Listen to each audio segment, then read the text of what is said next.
Hello, everybody.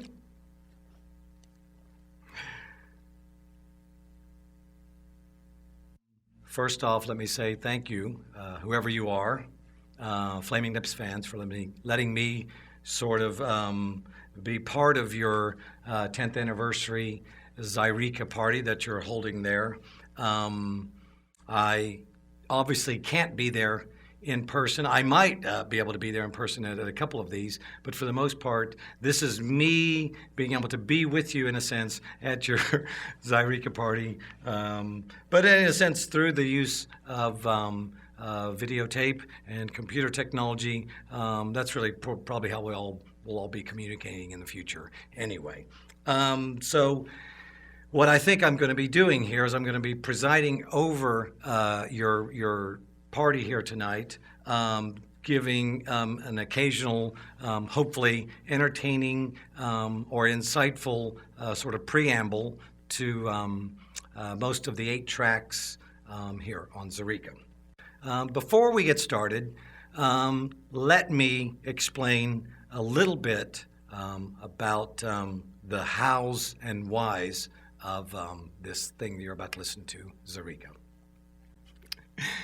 It was the beginning of the summer of 1996, and we had just got done with a tour with an Australian fella called Richard Davies, and for whatever the reason, it was kind of a stressful, not altogether pleasant tour. It was kind of long.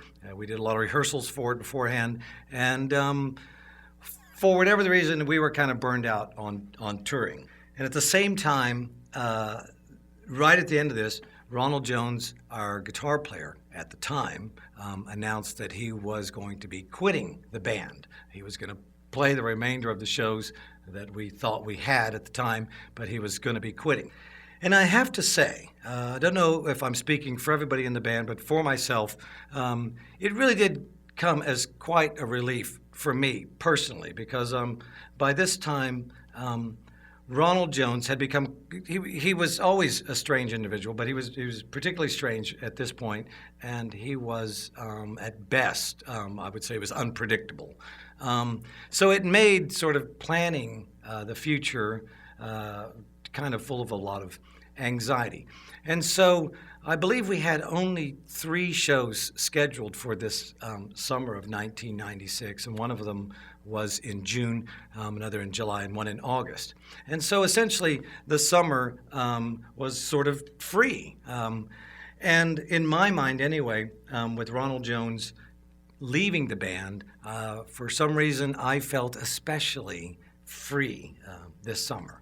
And I have to say, I think that my energy and my ambition and my freedom now was probably at an all-time high for me. Me and Stephen had begun just talking about doing these sort of expanded abstract compositions. And the reason that we were thinking about all this stuff is we'd been approached by the filmmaker Spike Jonze about doing some soundtrack music for one of his films that never came to be, but we'd talked semi-seriously about this thing that was going to happen in the future. And I don't know why, but we were looking for an interesting way, even if it was just interesting to us, an interesting new way to record these big abstract compositions that me and Stephen were sort of envisioning. And I remember, and Stephen will probably remember it more clearly than I do, but I remember we met one morning. I was probably drinking coffee and he was probably smoking cigarettes, but we met and we talked about what the theme of this big composition we were about to embark on would be. And he drew out on a piece of paper a musical staff with lines, and he turned it upside down, and we thought we would try this experiment where he would just randomly draw these dots on the musical staff. And then when he turned it back right side up, whatever those notes were would be the theme of this first abstract composition. And I have to say, if it was something really ridiculous or resembled someone else's song, we probably wouldn't have used it. But we were lucky enough that this very first upside down thing that we came up with, at the time we called it Should We Keep the Severed Head Awake? But it ended up becoming what you would probably know as Sleeping on the Roof from the album The Soft Bulletin. But you have to remember, this was before we were using computers and stuff to record our demo tapes and stuff. And so at the time, me and Stephen were using just our 4-track cassette recorders. And we started to kind of amass these little pieces of music and sound and little atmospheres. And we'd come up with this idea of how we would attempt to play them and perform them. And we met in a parking lot one night after having dinner, and we did what was we think now was the very first parking lot experiment, where we used just 4 of these tapes that me and Stephen had been working on. And I'm going to condense the story here because I sort of feel like the parking lot experiments, that's a giant, crazy story in and of itself that would take me hours to really explain the reasoning behind all that. But let it be said that these parking lot experiments, the way that they worked is we would collect up a bunch of our friends and their cars that had loud cassette stereos in them at the time. And you can understand where we gave each car one of these tapes that had a piece of music on it, and we would sort of strategically place them around this underground parking lot. And depending on how loud and how quiet or whatever the piece of music that was dictated by their car, where it was, would depend on where we placed them in this big garage. And from this parking lot experiment idea, we stumbled upon the theme or the philosophy or just the concept, if you will, of there being these random individual sound sources. Okay, so something comes out of this speaker, and it's totally random and separate from the other speakers around it. So that's where that concept came from, was directly related to the parking lot experiment. So people would show up, they would be in their cars, and we quickly found out that we needed a mechanism by which to get them all to start at the same time. And so I was out there in the parking lot with my bullhorn, and I would scream, 1, 2, 3, 4, go. And this idea of me being the count-off, when we went to record Zaireeka with Dave Fridman, he was always drawn to this idea that I would sort of be the one counting off each track, that the count-off was part of the charm of this idea. And so that's where we added this idea of counting off CD number 1 and CD number 2 and CD number 3 and CD number 4. And it would give you, every time you heard these tracks, it would give you the concept of it being, those all have to be one after another. The way that these parking lot experiments were going to be, we never gave it that much thought. We were so much concentrating on the music and the way that they would be played. And I can understand now where the parking lot experiments took on an air of kind of performance art, because they were very strange compositions, and you could walk around this giant parking lot and there would be sounds and music and unexpected things sort of erupting from all over the place. And the more of them that we did, the more we liked this unpredictable aspect of it. And I have to say that we really were embracing, in a sense, the unknown. And I think that was really the spirit that led us through all of the naysaying or the roadblocks that you run into when you're doing these sort of ridiculous ideas. Even people around you sometimes think, what the hell is this? What are you doing? But I think we approached all these things as just it all felt so new to us and so fun and so creative that we just sort of barreled all through it. And anything that seemed awkward, I think, was quickly defeated by our energy at the time. So with that said, I think we should begin our first track. And this first track is called Okay, I'll Admit That I Really Don't Understand. And you can see where this title perfectly fits a lot of the ideas, even to ourselves, about this ridiculous sort of overly ambitious project that we were beginning with Zaireeka.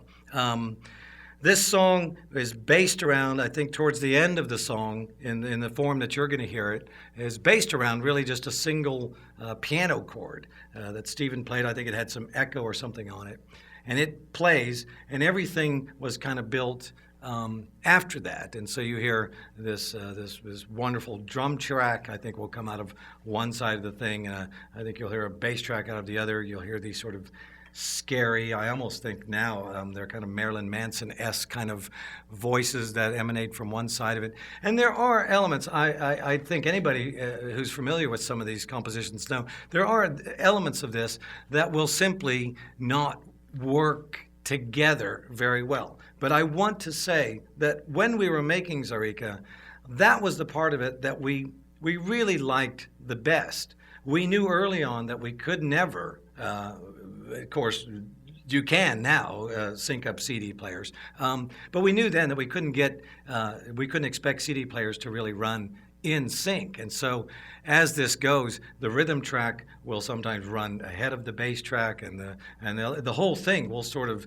just become a little bit of a bunch of competing like different bands competing for your attention, which is what I think makes it kind of an extraordinary experience in a sense. Because when we were recording it and making it, it was as though the floor and the ceiling would kind of just leave you, and then you would kind of be stuck in this no man's land, sort of fending for yourself. But I think that's the exact thing that makes this kind of a unique experience. So anyway, I will count down so that the people who are manning the CD players will begin this on time, and I believe I'll do that for each one of them. What I'm going to suggest is I'll do a countdown, but if it screws up, you'll have to do the second countdown on your own. So I'll suggest from inside this device that the CD people who are manning the CD players get ready, and I'm going to begin. Just so you know, we're going to go 1, 2, 3, 4, go. And when I say go, press those buttons. But it's not at the beginning of the G part of go. You're going to make me say go, and as the O leaves, press the button. I know just because some people are so ready to go that as soon as they hear the word go, they'll press it, and that'll make the whole thing, it'll be tenths of a second off, but it'll be that much worse for the wearer. So, like I said, at the end of the go, press that button. And so everybody will begin. 1, 2, 3, 4, go! Anyway, I wish I was there with you, because I really would have known if that went well or if that went horrible, or really what happened. But I think for people who have never done this before, you see how it is. It's a strange experience. I think all these things, they're made better almost when people aren't just liking it. I think because people are confused, some people are actually annoyed. That makes the whole thing, I think, a little bit more intense. But I will suggest to you that I think the more of these that we play, the more of that you'll get used to it, and by the end of it, you'll either have left or you'll really enjoy it. Plus, you're here with your friends, and that's always a good time. So anyway, why don't we we'll go to the second track. Second track is called Riding to Work in the year 2025.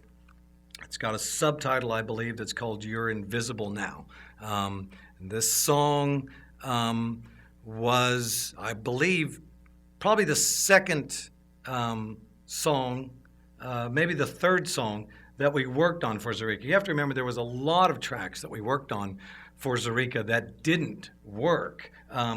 One of them is the song Race for the Prize, which we recorded just previous to this song, and never was satisfied that it worked in this strange format that Zaireeka kind of demands. And so as we would go, you know, we would sort of be fumbling in the dark trying to make these sometimes very normal compositions be these sprawling, unpredictable things. And other times we were kind of doing the opposite. And this song is a good example of that. There's so many things going on in this that it really was a relief that we were doing it, and we needed all these speakers because there's so many different arrangement possibilities with this song. And I think you'll as you'll hear, even in the middle of it, we insert really a whole other song. And we would always run into these dilemmas. We run into them even now, where we're making a song. Sometimes you have so many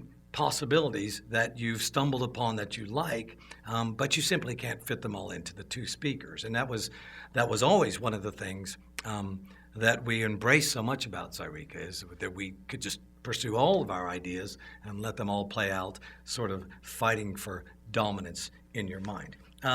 So anyway, this track, I remember when Stephen came up with it on his 4-track, it was, he played the melody, I believe originally on just some bells or a vibraphone, and I think he probably saw that I wasn't overwhelmed by it or impressed or whatever it was, and I think the next time he brought it to me, it had this wonderful distorted sort of Casio keyboard sort of sound to it that begins the song, and it's one of the greatest sounds I think there could ever be.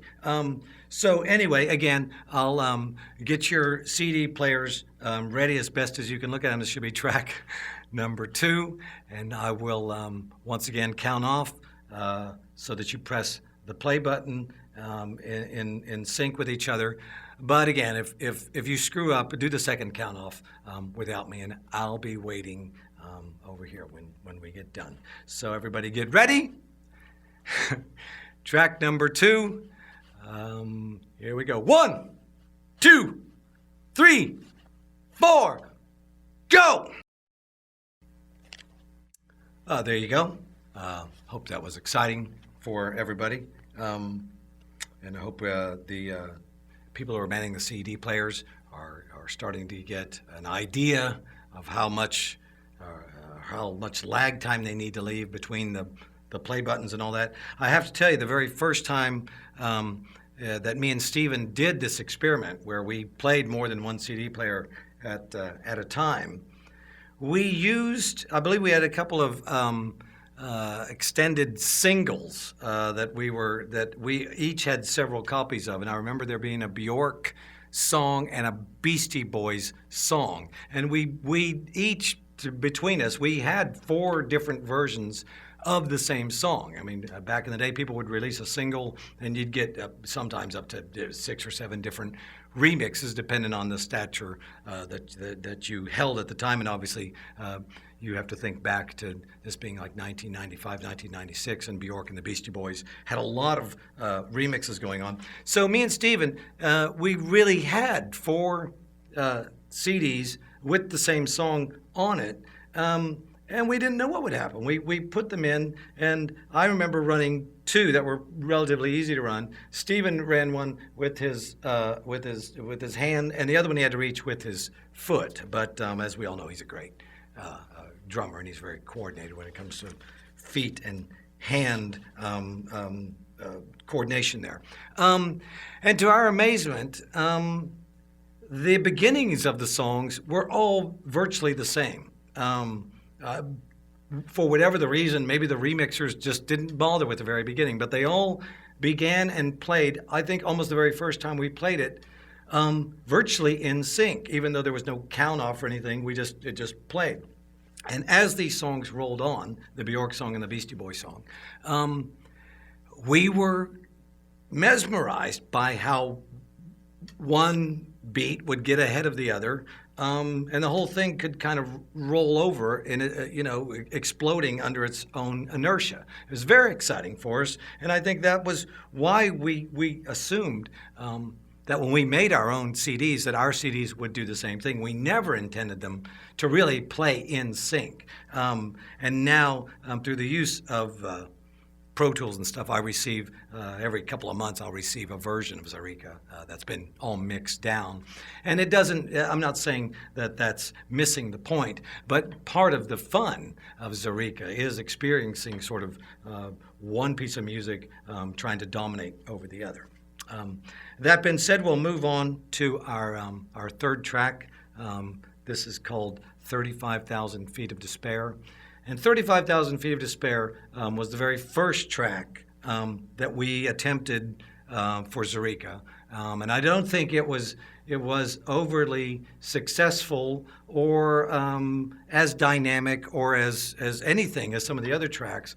But I have to say, we probably spent the most time on this track because it was the first time we were doing some of these more heavily oriented string arrangements that ended up being so much a part of the soft bulletin. And it's a very depressing track. It's about a pilot who commits suicide. He must be the co-pilot or something. He goes to the back of the plane, laughing. I don't know why. He goes back to the back of the plane while it's in flight and hangs himself in the bathroom. And I guess we assume that some teenage girl's going back there to fix her makeup and discovers him after forcing the door open or something. And I don't know exactly where this song came from, but I do know that my father was dying of cancer, and even as we began to make Zaireeka, my father died of cancer, and all these sorts of big emotional themes that started with Zaireeka and became so much a part of the soft bulletin. You hear some of them starting to be played out, I think mostly on this track.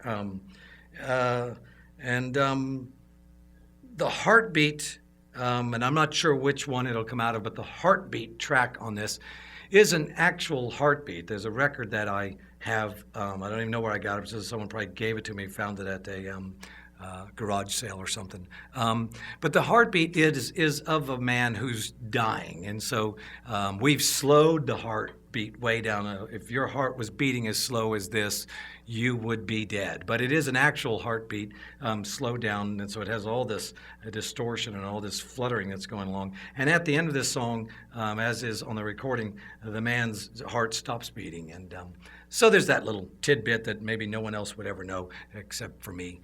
I'm one of the makers of this thing. So anyway, we'll begin our third track. Tape operators or CD operators, get ready and we'll begin. Here we go. 1, 2, 3, 4, go! Hello again, everybody. Just if you walked in late, I'm Wayne from the band The Flaming Lips, and we are doing this Zaireeka 10-year anniversary Zaireeka party. Thank you guys for having me. And I'm sort of presiding over the event. So if you walked in late or if you were getting a drink or parking your car earlier. Anyway, this next track is one of the strangest tracks that we've probably ever done. It's called A Machine in India. It's based on a 4-track recording. The actual singing and acoustic guitar playing is from a 4-track that I did just at my house one day. There's a rhythm track that accompanies this little blip. It sounds like a little toy that doesn't actually play in time. I didn't know that when I was playing it, even though I was experiencing a lot of difficulty keeping up with this this little sampled echo blip. But I think that's what gives it a little bit of its unsettling charm, if it does have any charm. Anyway, it is a very strange song. I was at a record store signing just the other night, and a guy came up to me and handed me his CD, and the name of his band was The Bleeding Vaginas, which is one of the strangest lyrics I've ever did, but but I'll remind you, when we were doing Zaireeka, we did feel kind of unrestricted in all kinds of ways, and I don't think I would feel comfortable now singing such a ridiculous lyric, but I did then, and that was part of the beauty of it. You just sing whatever is in your mind, regardless of how bizarre or how uncharacteristic it was. So anyway, this is a Machine in India. It's a strange. It has a very strange guitar solo-esque thing in it. Some of the guitars will come out of one of the speakers. I think at one point, the whole thing, all the speakers should be overtaken by like a storm of locusts. And I think if your speakers that you're using here aren't turned up as loud as they can go, please turn them up as loud as they can go, because this thing that happens in the middle of this is one of the most beautiful, arresting kind of moments on Zaireeka, when all the locusts in the middle of this sort of literally come and try to tear your head off. I hope I haven't built it up too much. So anyway, we'll begin. CD players, CD manners, get ready, and I'll begin my countdown again. It's 1, 2, 3, 4, go. Maybe I should just be saying 1, 2, 3, go, but we've done the 4 thing, so we're sticking with it. Okay. All right, get ready. Here we go. 1, 2, 3, 4, go! All right, I hope that was exciting for you. Did you get that thing with the insects all coming in together? And like I said earlier, I hope that your speakers are as loud as they can possibly go. People often ask Flaming Lips about things like volume and stuff like that. Volume is a wonderful addition to all these things that music can do, mostly because it can so overwhelm your other senses. It must be akin to kind of like having your foot run over by a truck or something. Regardless of other things that you could be thinking about, this thing would be so overwhelming that it would obliterate you're curious about other sensations. And so when we're playing music, a lot of times we try to make it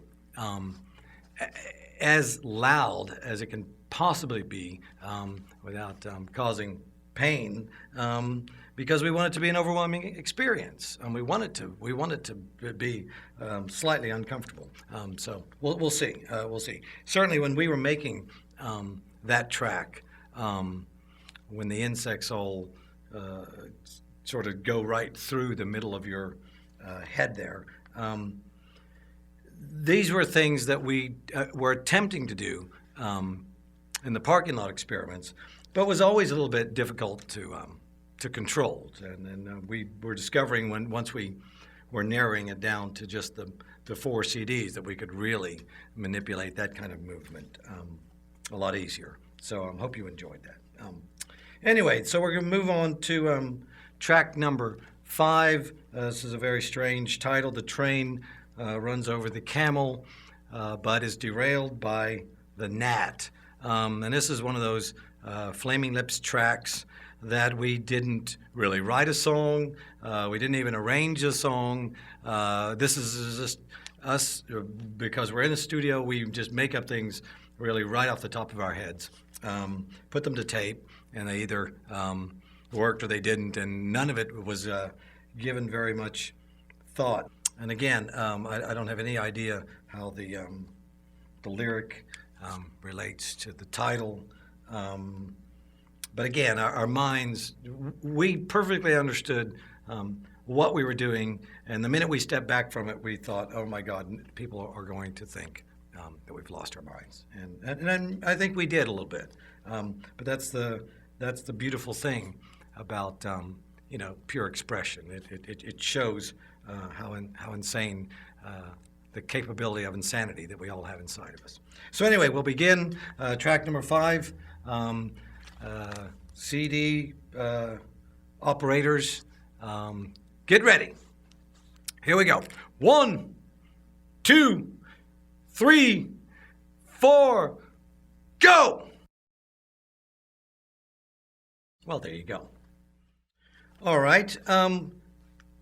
We've experienced a lot of sonic things in and about. I'm sure some of you have gotten, maybe you've moved away from one set of speakers that you were listening to and moved around the room. We always sort of suggest that whenever you can, to sort of experience these compositions from different positions in the room or different distances away from the speakers.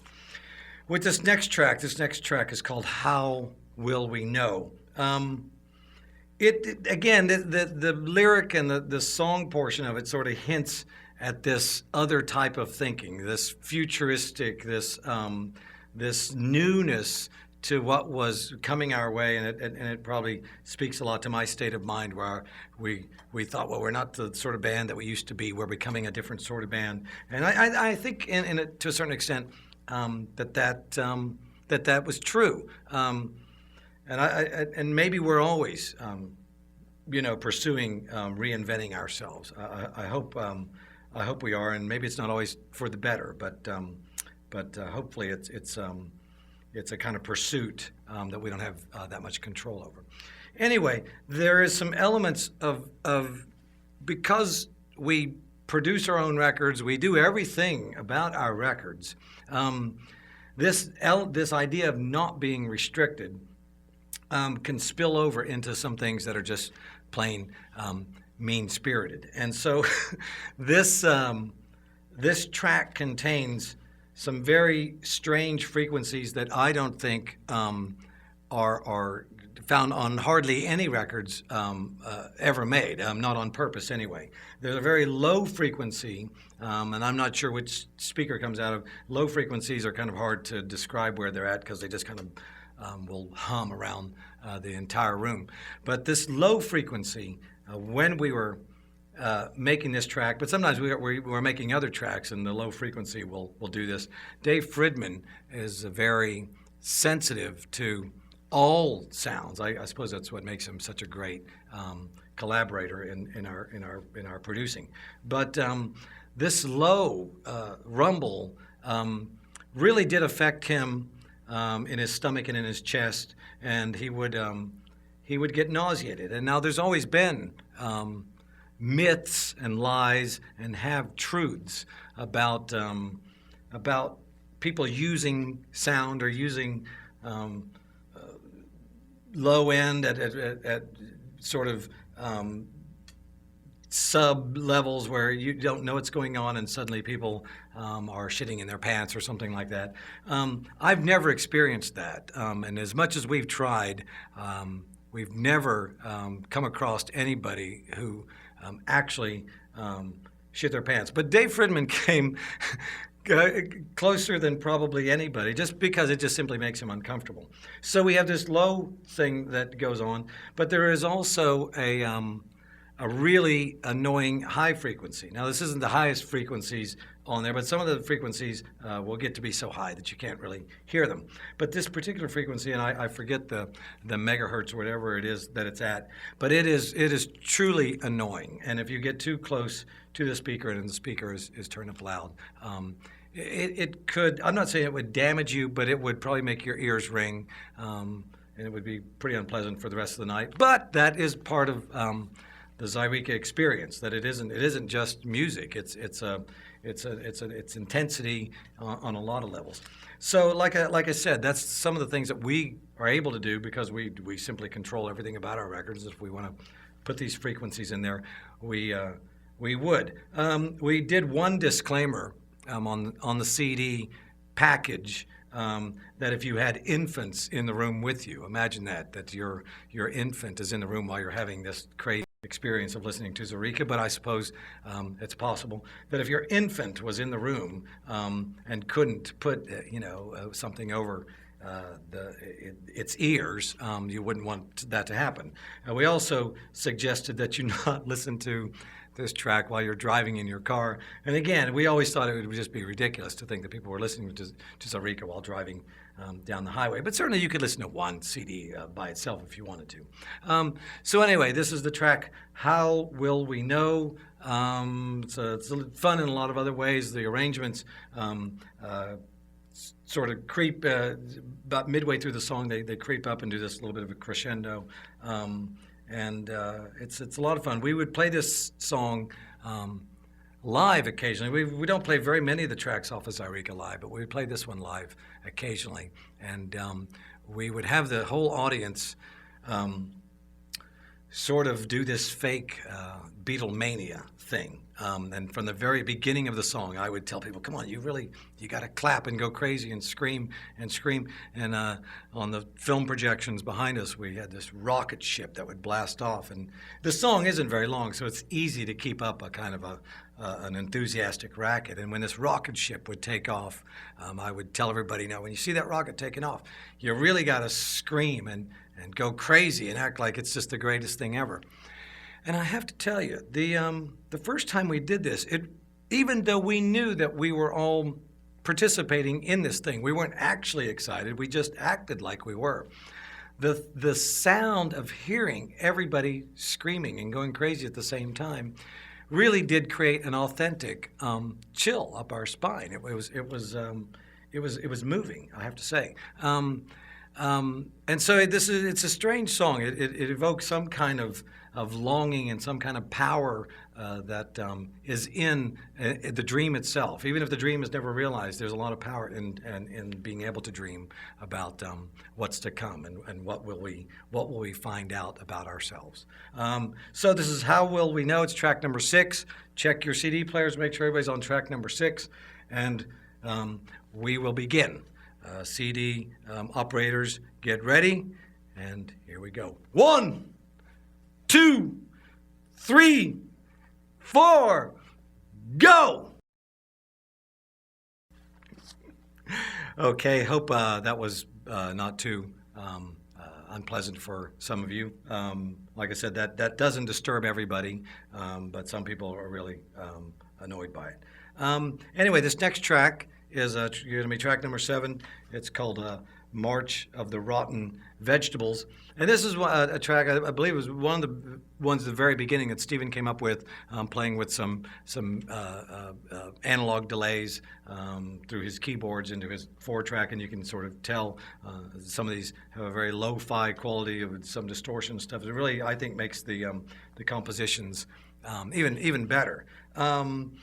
This, you have to remember at the time, we were indulging all kinds of things that we had considered doing on previous Flaming Lips records, but we never would. And so this song sort of encompasses a drum solo. And I have to say, I don't think it's just that great of a drum solo. I mean, Stephen is truly one of the great living drummers of our time. But we were never very good at saying what the drum solo would be, and we quickly recorded it, and before we knew it, we had recorded a bunch of versions of it with various drums sped up and slowed down, cymbals crashing from all over the place. And so there could be, I don't want to make the suggestion in your imagination, but you could at one point think, that's not a very good drum solo. But I think, nonetheless, it's meant to sort of erupt in all these drummers and cymbals and all that. I think on the liner notes of the record, we made this analogy to this herd. I don't even know what you call it. A bunch of bats flying over your head and all sort of fighting. I think me and Stephen, or me and Michael, had talked about having some piece of candy stuck in your hair at the same time you walked under these bats, and they would all attack you, and maybe that was this sort of scenario in audio or something. But anyway, again, it's a very strange track. I don't think there's any guitar on it. Again, at the time we were experimenting with whatever strange instruments we had, and again, there was no reason to be cautious, and so on this track there's absolutely none. So anyway, this is track number 7. There's only one more track after this, so if you're starting to get weary, or you have some babysitters to call or something, you can let them know that you're almost there. So anyway, this is track number 7. CD operators, please get ready, and I'll begin. 1, 2, 3, 4, go!